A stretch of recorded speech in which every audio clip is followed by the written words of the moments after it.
God willing, we'll be reading from Surah 36, 25. Let's all seek refuge in God from Satan the rejected. Verse 25, I have believed in your Lord, please listen to me. The righteous go straight to paradise. At the time of his death, he was told, enter paradise. He said, oh, I wish my people knew that my Lord has forgiven me and made me honorable. We did not send down upon his people after him soldiers from the sky. We did not need to send them down. All it took was one blow whereupon they were stilled. Ridiculing the messengers, a tragic human trait. How sorry is the people's condition. Every time a messenger went to them, they always ridiculed him.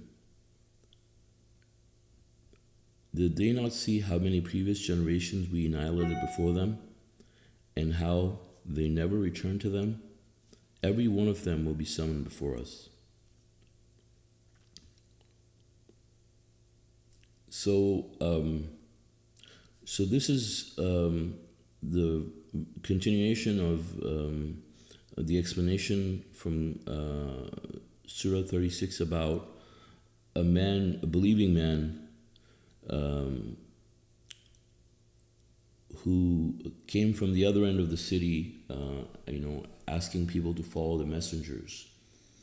And he was inviting people to follow the path of God, as we are all supposed to do. And God's, these verses, illustrate a very important fact that God, takes the believers directly to paradise.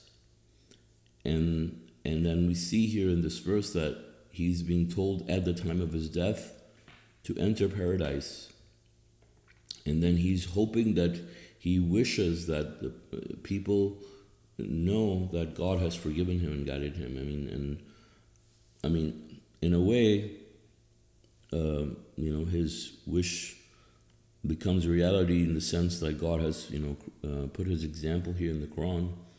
But not only it's for everyone to know that this man entered paradise, and not just his people that he wished, or maybe they didn't even know, but at least the rest of people who come after him know that this believing man enters paradise, and that all righteous people actually enter paradise right after their death, right?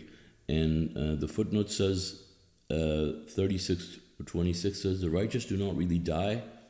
They simply move on to the same paradise where Adam and Eve lived.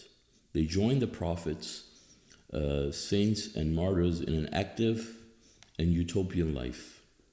See Appendix 17, right? So the part that it talks about an active and utopian life, suggests that it's not just like they're sleeping or dreaming or anything like that, or stuck in some kind of a coma or anything like that. These people are actually living,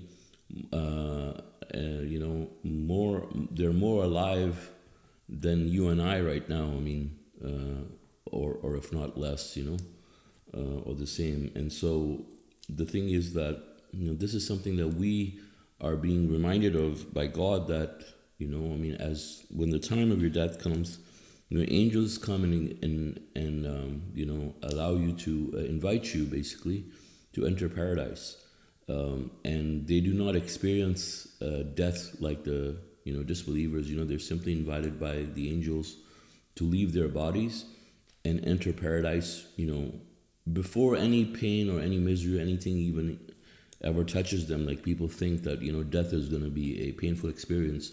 Well, it is a painful experience, as we know from the Quran, but not for the righteous. The righteous people, end up just going through a very quick and, pain-free, you can say, transition, where they don't experience, anything that people normally associate with death, Like people are normally afraid of dying because of the pain and the suffering and the misery, but God promises the believers that they will not experience anything like that, And just as in Appendix 17 talks about this, we could look at Appendix 17 and see like how, God talks about death as an experience where it's not really painful at all, and people are allowed to enjoy paradise, and it gives us other verses from the Quran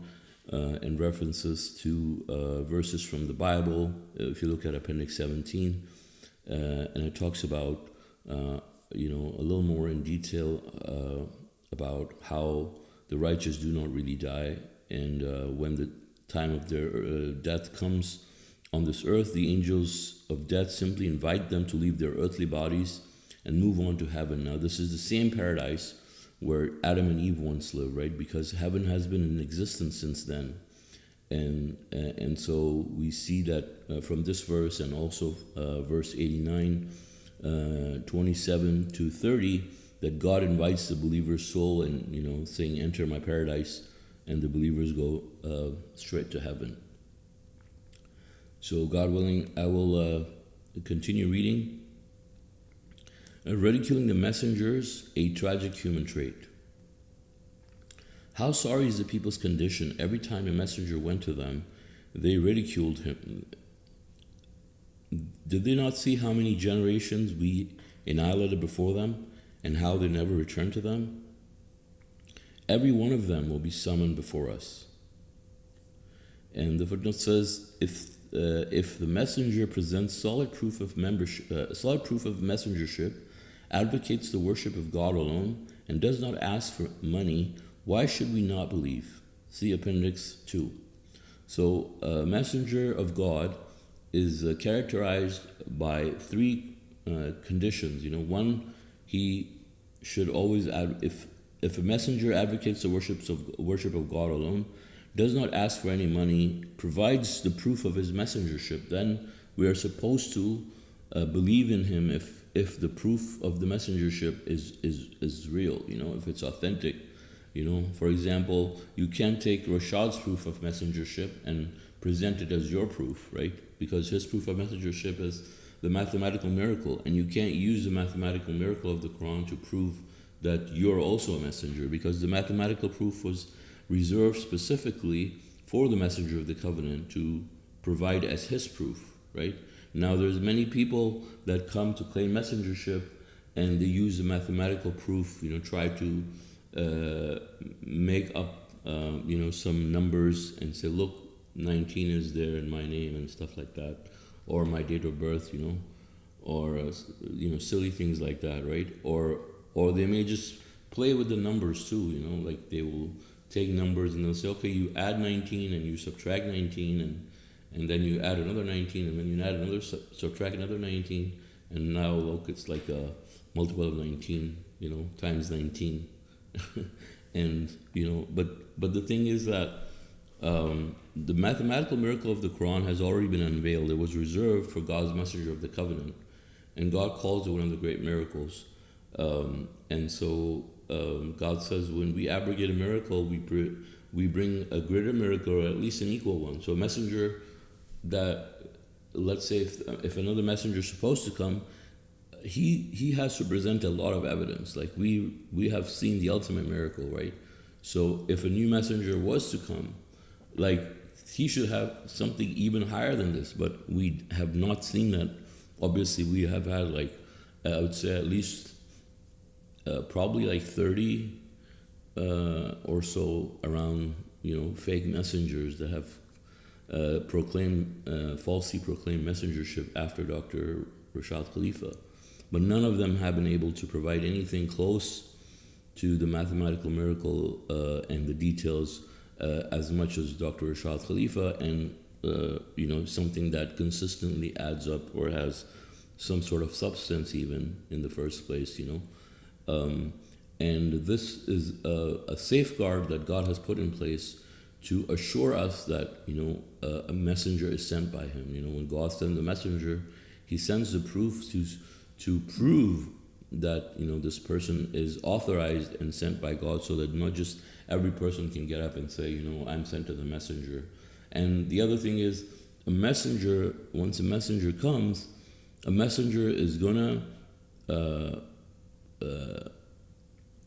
further, solidify a proof or teachings from other messengers, basically, which comes from God, right? So if someone has a messenger, he's not going to send one messenger to tell you one thing and then send another messenger to send you something else. Like, God is not going to, first of all, like, send you a messenger and then to tell you to, pray 5 times a day, and then send another messenger after him and tell you to pray like 3 times a day, and tell you that the first messenger was wrong, So, so like a lot of these people came with the messages, and supposedly, and then their message was that Rashad was wrong, and this is supposed to be that way, or something like that. But obviously, what that shows to us is that these people are fake messengers.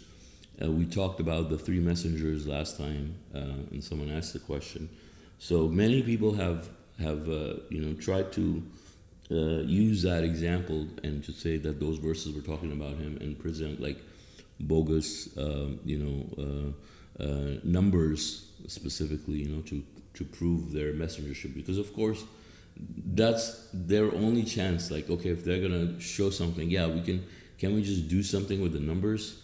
Yeah, very easy, in that sense, But obviously, if you look at the magnitude of the Quran's mathematical miracle, I mean, it's just laughable. Like, they can't produce anything as close to that, And the mathematical miracle, as far as the mathematical miracle is concerned, has already been unveiled, So they can't come up and use the miracle and say it's their miracle, Like, no, it was already given to the messenger of the covenant, and it's already been unveiled as far as the Quran is concerned. And you can't just show a few, like, kiddish level proofs in your name, for example, to say now you're a messenger too. It has to be greater than or equal to at least the miracle that God has sent now. So God willing, I will continue reading. Signs of God, verse 33. One sign for them is a dead land. We revive it and produce from it grains for their food. We grow in it gardens of date palms and grapes, and we cause springs to gush out therein. This is to provide them with fruits and to let them manufacture with their own hands whatever they need. Would they be thankful? Glory be to the one who created all kinds of plants from the earth, as well as themselves, and other creations that they do not even know. Another sign for them is the night. We remove the daylight therefrom, whereupon they are in darkness. The sun sets into a specific location according to the design of the Almighty, the Omniscient. The moon we design to appear in stages until it becomes like an old curved sheath. The sun is never to catch up with the moon. The night and the day never deviate. Each of them is floating in its own orbit. So, and then I guess I'll also read the rest. There's another sign. Verse 41, invention of the first ship. Another sign for them is that we carried their ancestors on the loaded ark, then created the same for them to ride in. If we willed, we could have drowned them so that their screaming would not be heard, nor could they be saved. Instead, we shower them with mercy and let them enjoy for a while. So these are the different signs of God, as the subtitle says. And this shows to us that, the human beings are extremely, unappreciative and heedless creatures. People come here and they live heedlessly, and majority of them are just going to hell. But as far as the believers are concerned, God's signs are everywhere. And I think it's not until you read the Quran that, those signs become so evident to you, and you understand, those signs. Like, God opens up your eyes when He wills to guide you so you can see His signs everywhere. Before that, these signs are there for everybody, but not everybody can see these signs, right? But God describes them in the Quran. For example, it talks about verse 33, another sign for them is a dead land. We revive it and produce from it food. We grow gardens of date palms and cause springs to gush out, and we provide them with fruits. So let them and we let them manufacture with their own hands whatever they need.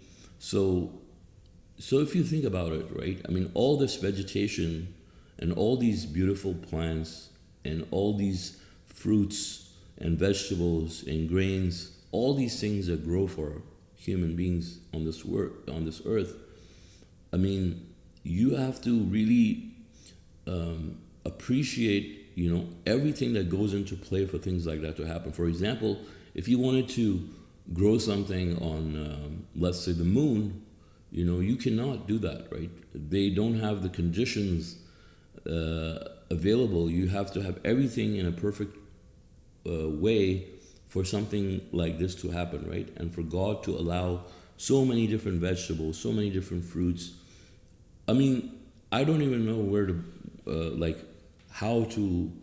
where to begin to, there's so many proofs in all of this, right? I mean, just literally, there's so many things, right? There's the shape of the fruits, there's the flavor of the fruits, there's a nutritional value in those things. I mean, all these things are there, and they're designed with the color, with a structure, with a texture for a very, very specific reason. Each and everything is there. And the way God has put the balance in all of these things, it's like some things are good in certain nutrients, some things are in others, so you get a balanced diet and whatever you want. And so the whole process, in all of this is how God has put his creation in place and distributed it, and how he has designed it and how he grows it. All of that is fantastic. And if you just look at the number of variations in all of this, that alone in itself is an amazing thing, and in ways that which they survive and they thrive and they reproduce themselves. All of that is fantastic, right? And God, how God has given them colors and different shapes and different flavors and design, all of these things are amazing. There's so many things that, and absolutely, like, for someone to deny God's creation at that point, they're just basically shows that they're basically blocked at that point, right, by God, because his signs are there for anybody to see it. And then God talks about the example of the night and the day and the sun and the moon, how they are all floating in their own orbits. All these are not just signs that these things are created by God, but also how they're described in these verses, show that this Quran is authored by God. In addition to the Quran's mathematical miracle, you have all these proofs, another sign that there's no nonsense in the Quran. Like, it's not negating science how God talks about these things in the Quran, or actually confirms, the fact that Quran was revealed more than 14 centuries ago, where people had such a limited knowledge of science and biology, for example. God has put all of these examples and other branches of science, that God has put all of these things in the Quran for us, that now in today's world, we can look at them and see that it still is aligned with our latest research, with the latest knowledge that we have of everything, right? There's no nonsense in the Quran whatsoever. Like, it talks about each one of them is floating in their orbits. Like, people did not know that for a very long time, up until very recently, when people became more intelligent and aware. There were many theories that came about, for example, about orbiting. Like, people thought, everything revolves around the Earth. Then some people thought that, around certain ages, that, it was everything revolves around the sun, and now we understand that everything is floating in its own orbits. Even the galaxies, have their own orbits. And so the Milky Way, for example, has its own orbit, and there's so many amazing facts that we learn from science that are all confirmed by the Quran, and so this is another sign from God that the Quran is authored only by God. And how God describes the night and the day to not deviate. So, God willing, I will continue reading. And mention of the first ship, verse 41. Another sign for them is that we carried their ancestors on the loaded ark, then created for the same for them to ride in. If we willed, we could have drowned them, so their screaming would not be heard, nor could they be saved. Instead, we shower them with mercy and let them enjoy for a while. Yet, when they're told, learn from your past to work righteousness in the future, that you may attain mercy, no matter what kind of proof is given to them from their Lord, they consistently disregard it. When they're told, give from God's provisions to you, those who disbelieve say to those who believe, why should we give to those whom God could feed if he so willed? You are really far astray. They also challenge, when will that promise come to pass if you're truthful? All they will see will be one blow that overwhelms them. While they dispute, they will not even have time to make a will, nor will they be able to return to their people. The horn will be blown, whereupon they will rise from their grave and go to their Lord. They will say, woe to us, who resurrected us from our death? This is what the Most Gracious has promised. The messengers were right. All it takes is one blow, whereupon they are summoned before us. On that day, no soul will be wronged in the least. You will be paid precisely for whatever you did. The dwellers of paradise will be on that day happily busy. They abide with their spouses in beautiful shade, enjoying comfortable furnishings. They will have fruits therein. They will have anything they wish. Greetings of peace from the most merciful Lord. So this is God talking about the events in the hereafter, right? So when people, first of all, going to verse 41, we are being told about the invention of the first ship, like how God has created properties of buoyancy in water and the surface tension that exists on water that allows the ships to float, right? I mean, not all liquids can have, the same kind of properties that, for example, water has. Like water is very specific in its properties, physical properties that allow it to be ideal for things like ships. For example, if you think of it of something like, say, honey or alcohol or some other kind of liquid, you could not have ships float on those things, right? And there would be many different challenges that you'd have to overcome. But God has created water naturally, not just for our survival, but also for things like transportation. I mean, even though we have things like aircrafts and stuff now, we cannot still rely on them for all kinds of things, right? We still use ships heavily for all of our major forms of transportation. Otherwise, things would be very, very difficult for humanity. But God has created water in these ships that still in today's day and age is a major part of transportation on this planet, for things to move across, like things that are heavier like steel and so many things can easily be transported on ships. Things that are heavy and extremely heavy can be transported on these ships, right? And so God, gave this knowledge to us as part of his design, that he has made these things possible, and he's presenting them as proof to show to people that there's a creator. All of this is not just happening on its own. So people who think that God does not exist should look at these proofs, think about them, and realize that, God is the one who's in full control, who's allowing these things to exist, and he did not just leave or abandon the earth like many people think. Okay, well, God just did it for amusement, and then, he just let it go, and he's doing something else now. He's not thinking about us, and we're just going to die on our own, and that's it, and that's what the average disbeliever thinks, right? But in reality, it's very different. I mean, God does not create anything in vain, and this design, that elaborate design that he has put together in place, he informs us by sending a messenger with proofs that this is for a very specific reason. And so we, in order for us to survive, what's coming ahead, we have to take heed and listen to what God is telling us. world was not just created for play. I mean, he did not need to create us if he just wanted amusement. He could just amuse in his head and think of something, for example, but that's not how it works.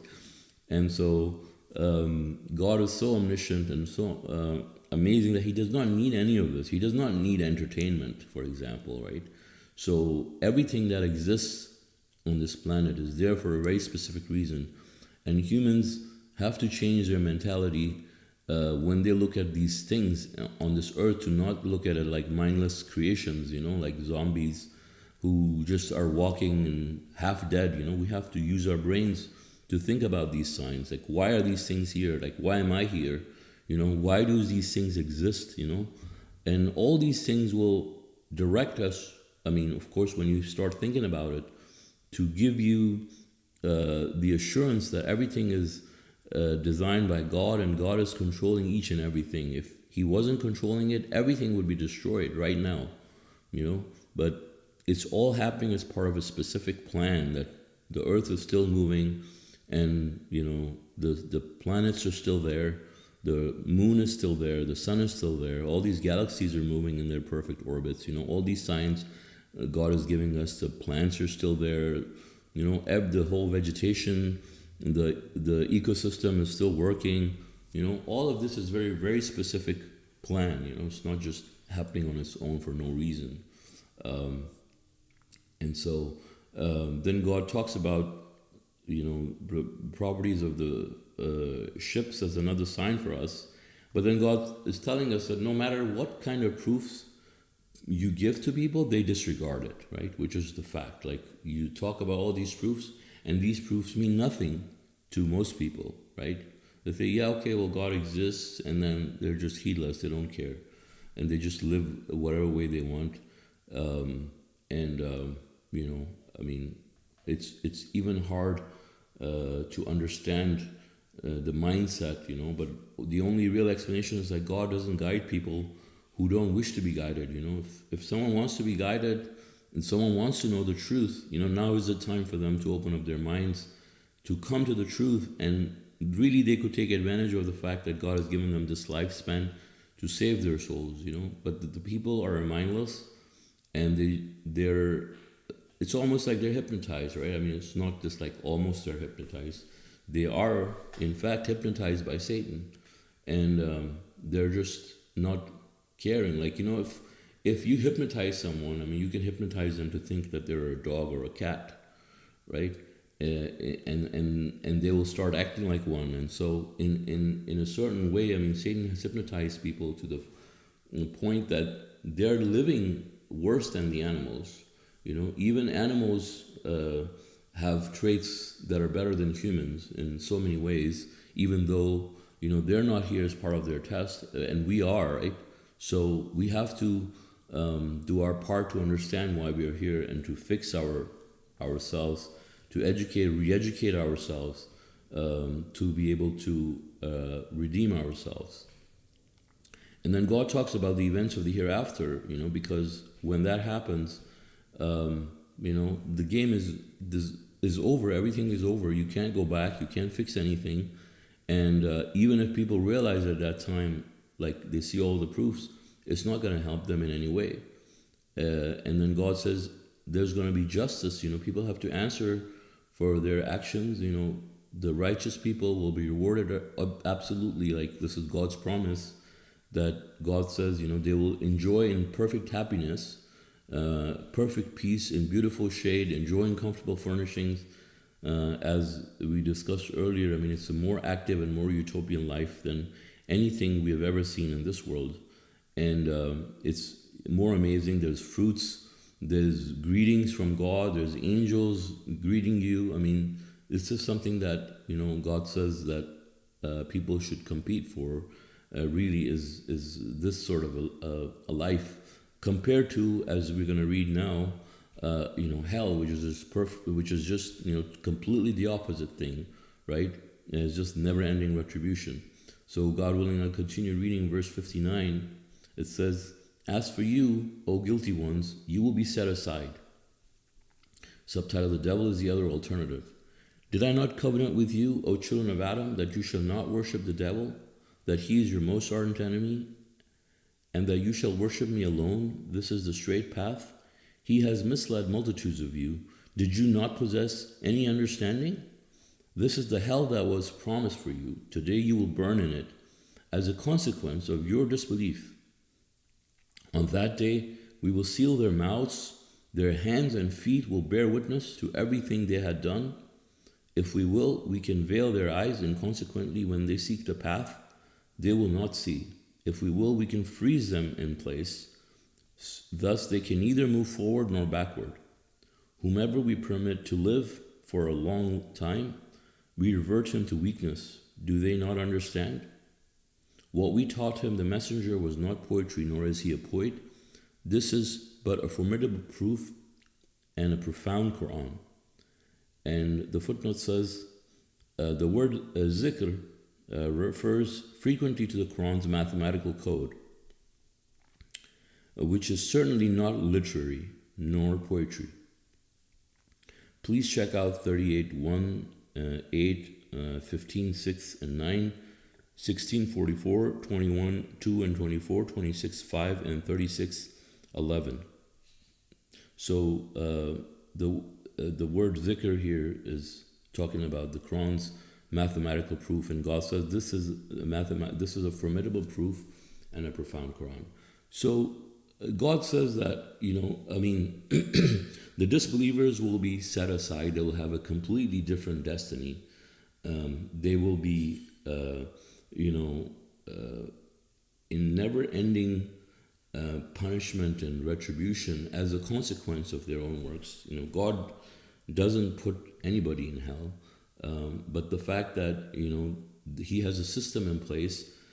People who fail their tests, this is nothing but a blessing from God that he has even given us another chance, because honestly, like, thinking about the facts and what happened in the high society, people who failed to side with God's absolute authority, even the angels expected them to just go to hell, all of them, right? But God knew that there was some people that needed to be saved. As a result, God created all of this for us to come back, and maybe some of us can educate ourselves. Obviously, God knows which ones deserve, and which ones really just made a mistake that could be fixed. For those people, those minority of the minority, God has created this whole divine, elaborate plan for them to come to this world and seek the worship of God alone, seek the truth, and atone for their sins in a way that, they go through the tests, they go through a life that is full of challenges and tests, to prove their loyalty to God alone. It's a way for us to prove that we actually deserve to be with God, to reunite with God, and by just, re-educating ourselves and going through those tests, we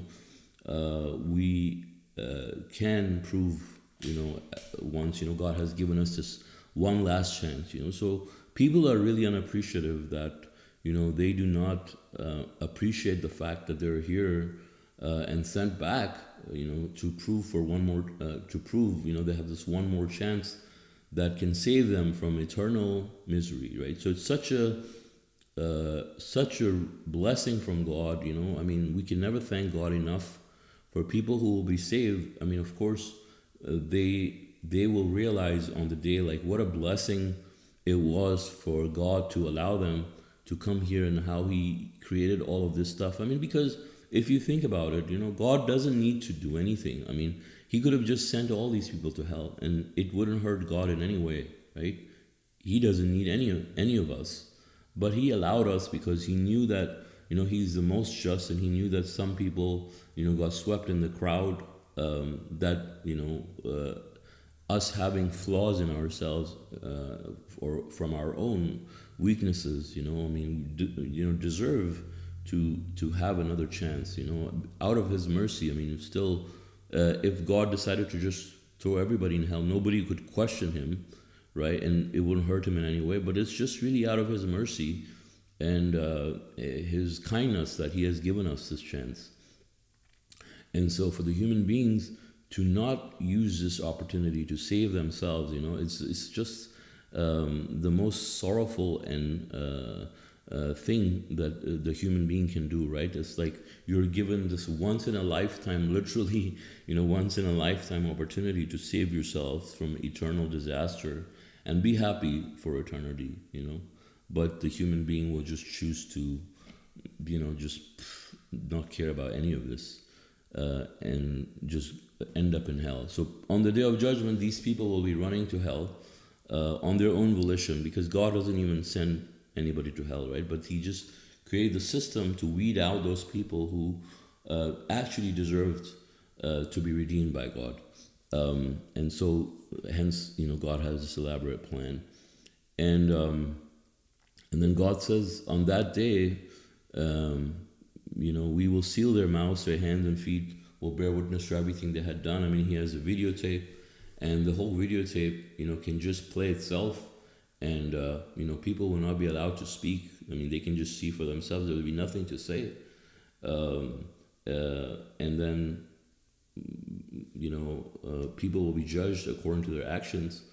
And God says, that whomever we permit to live for a long time, we revert him to weakness, right?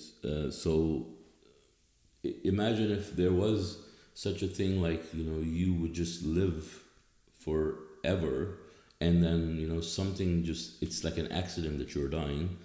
Not everybody will be just getting old, right? Because that shows that there is a pattern, there's a plan for things to work. Like even if let's say you evaded all kinds of ways to save yourself, you cannot still save yourself from aging in any way.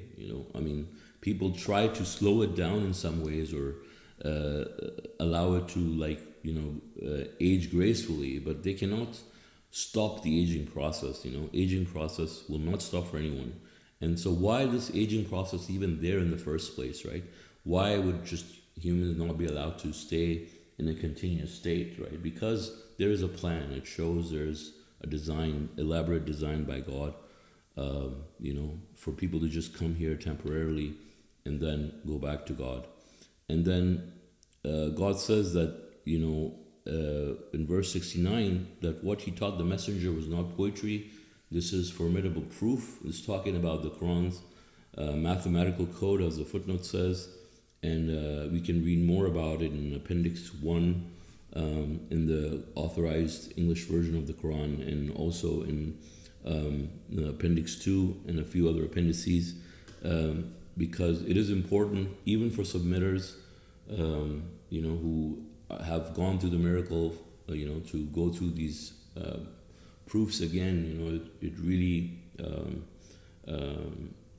strengthens the faith of the believers. It removes any traces of doubts from their hearts also, and it proves to the people who are unsure about the Quran's authenticity, that this is authorized by God. This is the truth from God. God is not playing mind games with anybody. He sends messengers with the truth, and he wants us to know why we're here, and all of this, and he wants to redeem those people who deserve to have a chance, right? But it doesn't hurt God in the least if people decide to go to hell. So may God allow us to be among the people that will eventually be saved by God. And with this, God willing, I'll end. If you guys have any questions or comments, please feel free. Thank you.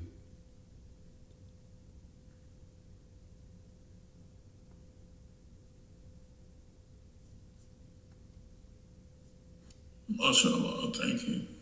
Thank you. MashaAllah, thank you, brother. Thank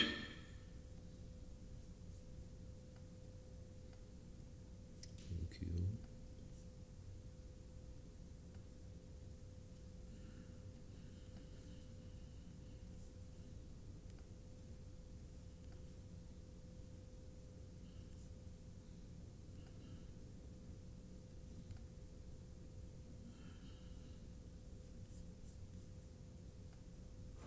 Yeah, it's a good point about the from the first page regarding the messengership. like these false messengers. They don't, the miracle was reserved specifically. It's like I can't go and,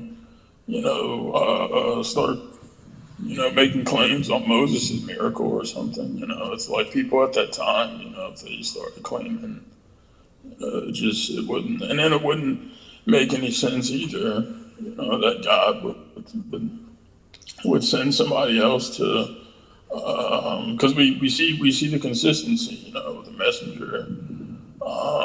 All the messengers and prophets preached the same message, one and together, and you have these false messengers that I didn't even know that. I guess that's a thing where they you might have some that says, "Oh no, Rashad was wrong," or "There's three prayers a day," or something like that. But we see that wasn't the case in the past. So the fact that people would be tricked by this, is really something. You didn't know there were messengers who said Rashad was wrong about stuff? No, I mean I knew there was people, but I didn't know there was like too many. I don't know too many fake messengers though. I don't know Right, like right. of this guy Uh-huh. on YouTube, Kiki Maro or something, or Rashmi. I'm kind of butchering the name, but I didn't even know he was claiming to be a messenger for a while until I Uh-huh. think he said something. but but yeah, I think he's like maybe from Japan or something. I'm not sure, but Uh-huh. yeah, it's just a Yeah, baloney. you're And talking like you about made these Ahmed predictions. You're talking about Ahmed Nitoshiba. Right. Possibly, yeah, because he made Yeah. like a bunch of these predictions on Yeah. earthquakes, and he was Yeah. like right maybe about one of them, and then like the next five disasters he was completely wrong, and then leading up to that he said, "No, guys, like it's so gonna happen," and Yeah. then it's just he's making a fool out of himself. But Mm. yeah, it's Actually I've forgotten about even a lot of that. It's like really uh funny. Like it was always almost like he created annual predictions.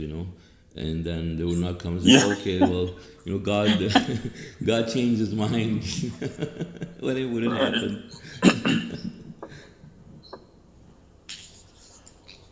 Yeah, I mean, he's not like, even with his predictions, I mean, it's not like it's anything even relevant Yeah, to like any like specific event in the Quran, or it yeah, doesn't help our yeah, salvation, or it come with any mm-hmm, good news. I mean, it's like yeah, okay, you yeah, predicted what the weather mm-hmm, was, yeah, or this natural disaster. Okay, mm-hmm. Yeah. I think, congratulations, thank you. mm-hmm. That's how I looked at it. I think if he partnered with a seismologist or something, like it would probably be better. His prediction would be more Yeah, accurate. But even right. even seismologists, like of course, their predictions can be very very off too, right? So, but he Yeah, was just using scare tactics to try to get people.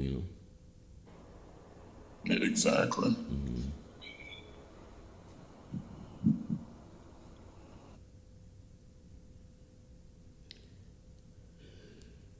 Well, thank God, we have God has shown to us the true, sent us a messenger with the truth, an actual miracle, and showed us what a miracle is like.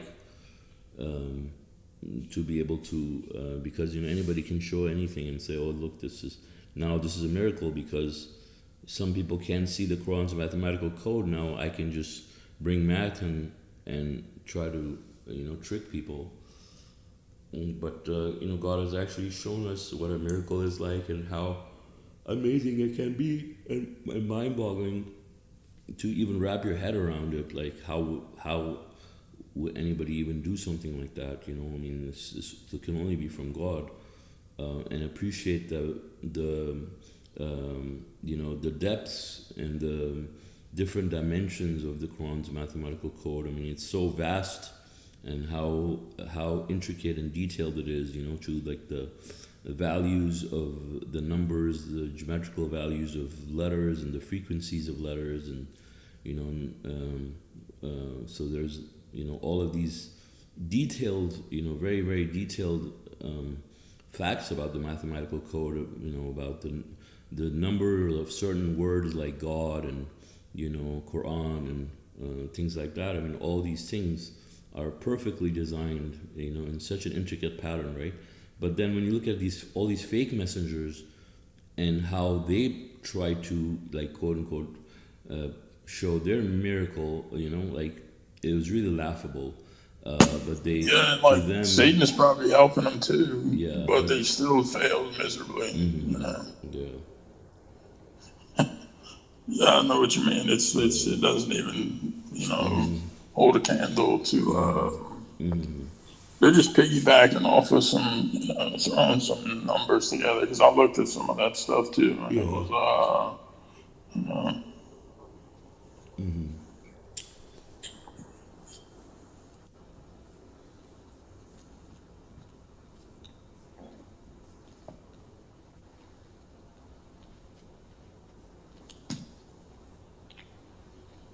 those are good signs, good verses about the sun and the moon and the night and the day, and how God revives the dead land, which is, it's just an example. If people were to reflect more or had hesitation or doubts about resurrection or the afterlife, I mean, they could just look at all the examples with the lands and stuff that were completely void of life, and then they're brought back to life. So this is just proof, that a lot of people could reflect on. Yeah, it's kind of like the verse. It reminds me, like, there's so many proofs. How it says in the Quran, there's so many proofs in the heavens and the earth. And I think, but no matter what you do, like there's so many examples for people. Sure.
All right. Anyone else has anybody has any more comments, questions?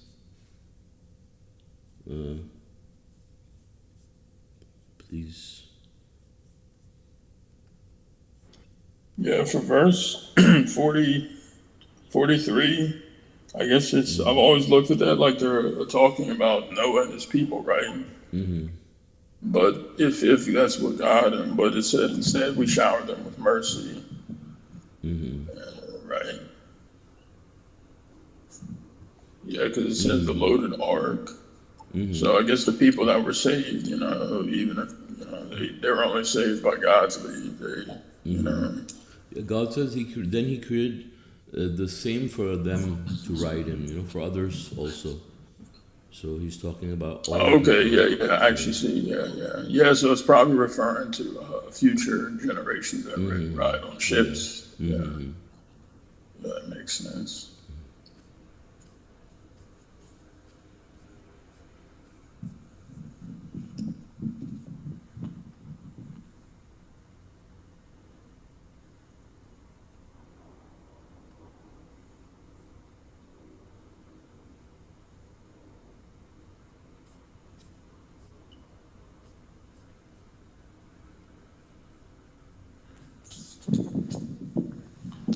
Yeah, just when I read verse 60, about the covenant, it's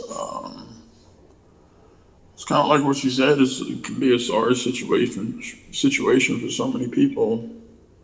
It's like I'm seeing people I grew up with, was close friends with. I played sports, and I just saw something on Facebook about like some repent and worship, this idol and stuff, and it's like they're so gung ho about it too. It's you don't really. I mean, a lot of them. I mean, you can do what you can do, but yeah, I mean, this guy was, just imagine the things that they'll be, feeling on that day.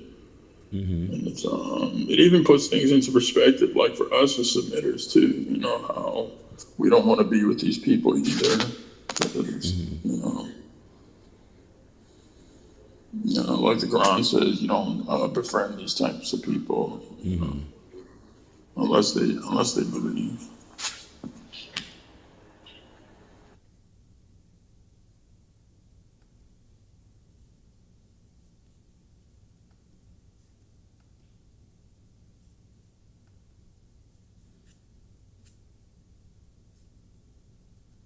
So what was they saying?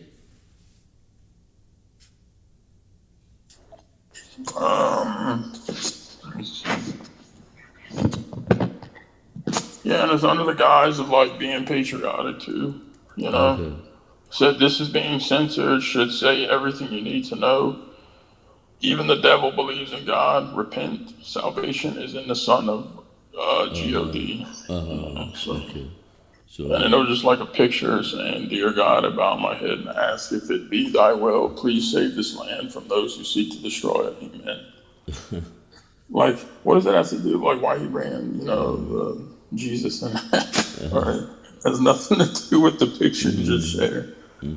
But yeah, it's just like a big social thing. People like, oh, everybody else is believing it, so around here, that's the culture, so I'm gonna believe it too. They don't truly give thought to like what they're actually believing in. And I've talked to people, that like God, when they've confided, they admit that, if they're being honest with themselves and with me.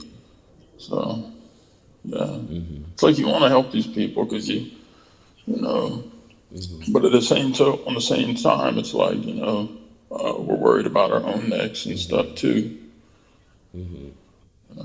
yeah, so mashallah, we understand that all these people, everything that they worship, as it says in verse 60, that we made a covenant with God when before we came to this earth that we're not going to worship the devil, right? And we understand that by committing idol worship in whatever way, by not following God, we're actually doing just that.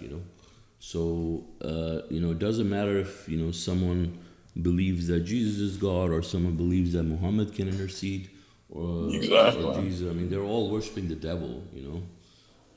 And so the devil tricks these people like, the only thing is not there is his name is not there, right? But of course, if he came around and told people that I'm the devil, you shall worship me, nobody will.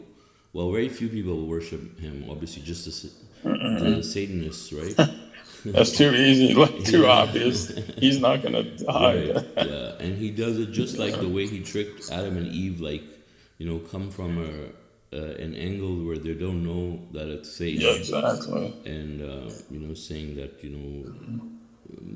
some. Yeah, and it just shows like I guess the human being's ignorance, because it says and like he has misled multitudes of you. So he didn't just trick.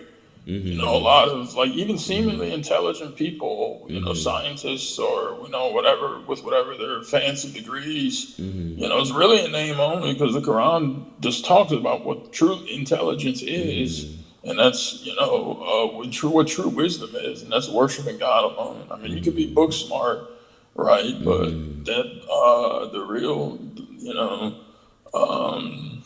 the real intelligence and wisdom is following this path, because it's like Messenger said, I mean, he put it more bluntly, mashallah. He said the human being was stupid, you know?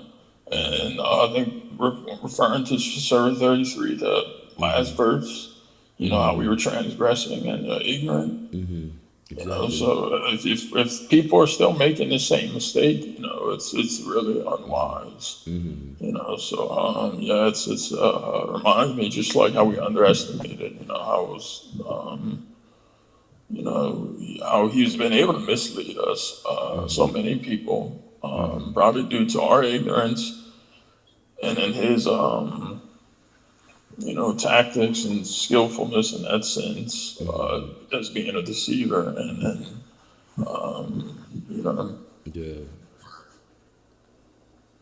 underestimating.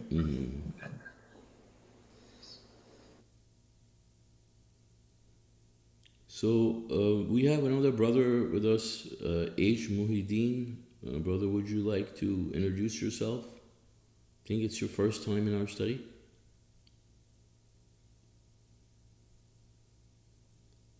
If you can, unmute yourself.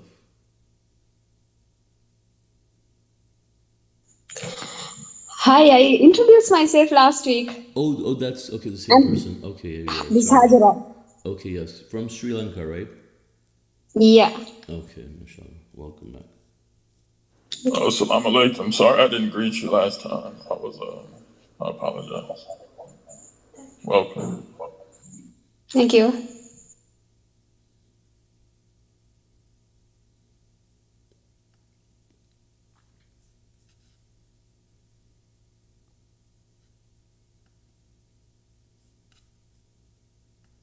Yes, so if there are any comments or any off-topic questions at this point, you know, we can even talk about any off-topic questions if they're not related to the verses.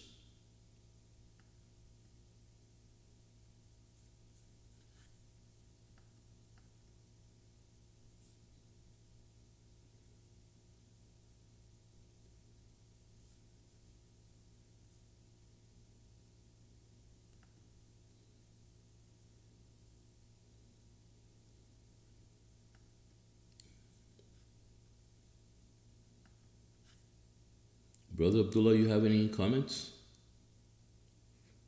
or questions?